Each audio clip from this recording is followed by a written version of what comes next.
안녕하세요. 뉴스와 사람들입니다. 빵빵 터지는 권성동의 국회교섭단체 대표 연설이 있었습니다.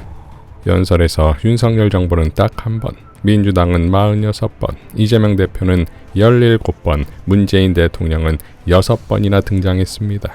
이러니 문재인 정부 8년차니 권성동의 애착 단어는 민주당과 이재명이냐는 놀림거리가 되었고, 특히 단언컨대 지금 우리가 겪고 있는 국정 혼란의 주범, 국가 위기의 유발자, 헌정 질서의 파괴자는 바로 민주당 이재명 세력입니다, 여러분. 라고 외쳤을 때 이재명 대표의 반응은 이랬다는 겁니다. 이재명 세력입니다, 여러분. 같은 날 헌재에서 윤석열은 다음과 같이 발언했습니다. 제가 국회 예산안 기조연설을 하러 가면 아무리 미워도 그래도 얘기 듣고 박수 한번 쳐주는 것이 대화와 타협의 기본인데, 제가 취임하고 갔더니 아예 로텐더홀에서 대통령 퇴진 이 시위를 하면서 의사당에 들어오지도 않아서 여당 의원만 놓고 반쪽짜리 제가 예산안 기조연설을 했고요. 그 다음번에는 이제 들어는 왔습니다. 언론에서 비판하니까. 근데 전부 고개를 돌리고 있고, 제가 끝나고 악수를 하니까 전부 거부하면서 그 문 쪽에 있는 일부만, 앞면이 있는 일부만 하고, 저에게 심지어는 빨리 사퇴하세요, 이런 의원들도 많았습니다. 그러니 도대체 제가 대통령으로서 야당이 아무리 저를 공격하더라도 왜 대화와 타협을 안 하겠습니까? 의석수도 100석 조금 넘는 의석을 가지고 어떻게든 야당을 설득해서 뭐를 해보려고 한 건데, 이 문명국가에서 도대체 현대사에서 볼 수 없는 이런 줄타내기라고 하는 것은, 이거는 대단히 악의적인 거고, 이거는 대화 타협을 하겠다는 것이 아니라 그냥 이 정권을 파괴시키는 것이 우리의 목표라고 하는 것을 명확히 보여주는 겁니다. 자, 그러니까 박수 안 쳐서 삐쳐서 계엄을 했다는 건데, 공식적으로 비난을 해도 이재명처럼 여유있게 응수할 수 없는 건 비교할 수 없는 인성과 품격, 자존감 때문이겠지요. 윤석열의 이런 발언에 대해 정청래 위원장은 다음과 같이 발언했습니다. 국회에 대해서 줄탄핵 말씀하시는데, 국회에 있는 저로서는 늘 거부권이란 말로 돌려보내드리고 싶습니다. 무려 거부권은 역대 대통령이 상상할 수 없을 정도의 25차례 정도의 거부권을 행사했습니다. 정말 경고성이었다라면 그냥 경고하면 될 것을 헌법에서 보장하고 있지 않는 엄연한 헌법 파괴 행위인 국회에 군대를 보내지 말았어야죠.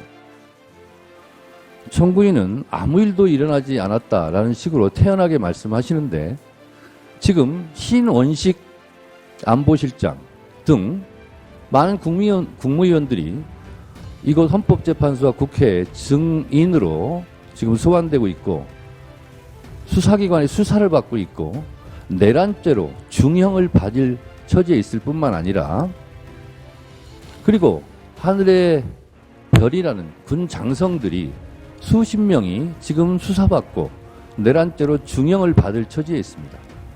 이것을 대통령 단 한 사람의 지시, 명령에 의해서 수행한 사람들이, 이렇게 수많은 사람들이 고통을 받고 있는데, 이런 상황에서도 아무 일도 일어나지 않았다라고 말하는 인식에 저는 동의할 수 없고, 아무 일도 일어나지 않았다라고 말하기에 앞서 아무 일도 하지 말았어야죠. 그렇다면 이런 일이 없었겠죠. 조국혁신당의 강미정 대변인도 통쾌한 논평으로 윤석열의 발언을 박살냈습니다. 박수 안 쳐서 계엄. 떠난다면 박수 원하는 만큼 쳐드리겠습니다. 윤석열 대통령의 심정을 깊이 이해합니다. 국회 희정연설에서 야당이 박수를 안 쳤으니 국회의 총과 실탄을 챙겨 들어가는 것, 당연한 대응 아니겠습니까? 대통령이라는 자리가 얼마나 외로운 자리인지, 박수 한 번 받지 못하고 연설하는 것이 얼마나 참담한 일인지 이해할 만합니다. 그런 게 매일매일 일어나는 나라가 한 곳 있습니다. 어디? 북한. 그 나라에서는 최고인민회의 도중 불손한 자세로 앉아 있었다는 이유로 혹은 행사에서 졸았다는 이유로 처형되기도 한답니다. 그게 부러우셨던 모양이죠. 대통령 대접 안 해주니까 일 못해 먹을 만도 하셨겠죠. 그렇다고 계엄을 선포하신 건 좀 너무했습니다. 대한민국이라는 국가가 윤석열 대통령을 품기에는 부적절하니 대통령께 어울리는 나라를 한번 찾아보시는 건 어떨까요? 오늘 헌법재판소에서 야당이 퇴진 시위를 했다, 고개를 돌렸다, 악수를 거부했다라고 분통을 터뜨리셨죠. 박수 없는 정치를 견딜 수 없다면 차라리 북한으로 가시는 게 맞을 것 같습니다. 거기라면 대통령께서 원하시는 대로 기립박수와 충성맹세가 넘쳐날 테니까요.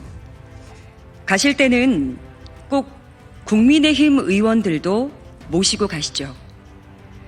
특히 옥중에서 나라 걱정에 잠 못 드는 대통령 생각에 밤마다 눈물 흘리는 분들, 비상계엄 선포는 불가피했다라고 설파하시는 분들은 반드시 동행하시기 바랍니다.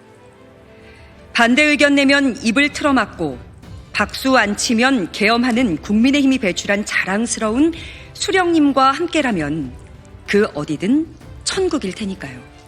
자, 결국 같은 날 국힘과 윤석열이 모든 원인을 민주당과 이재명에게 돌리는 무모한 도발을 한 것인데 이것을 이재명 대표는 깔끔하게 응수합니다. 권성동이 연설에서 가장 웃겼던 발언이 이것인데, 존경하는 국민 여러분, 국민의힘은 대한민국의 정통 보수 정당입니다. 이런 발언을 예상이라도 했듯 이재명 대표는 김어준의 겸손은 힘들다 뉴스공장에 출연해 이렇게 발언했습니다. 헌법 수호자, 이게 원래 보수예요. 헌법 질서를 지키는 게 보수의 가장 핵심이죠. 핵심 가치죠. 그런데 보수의 이름으로 헌법 질서를 파괴하잖아요. 그러고 있죠, 지금. 이건 보수가 아닙니다. 근데 지금 그 길로 지금 국민의힘이 가죠. 근데 헌법 질서를 파괴하는 보수 아닌 보수 집단이 재집권을 했다. 카오스죠. 이건 민주공화국이 아닙니다. 우리 모두의 목숨이 걸린 거예요. 이재명의 목숨도, 우리 김호진의 목숨도, 민주당뿐만 아니라 이 나라의 운명이 걸린 거죠. 내란 세력 그 자체가 돼가고 있잖아요. 1호 내란범을 제명하지 않지 않습니까?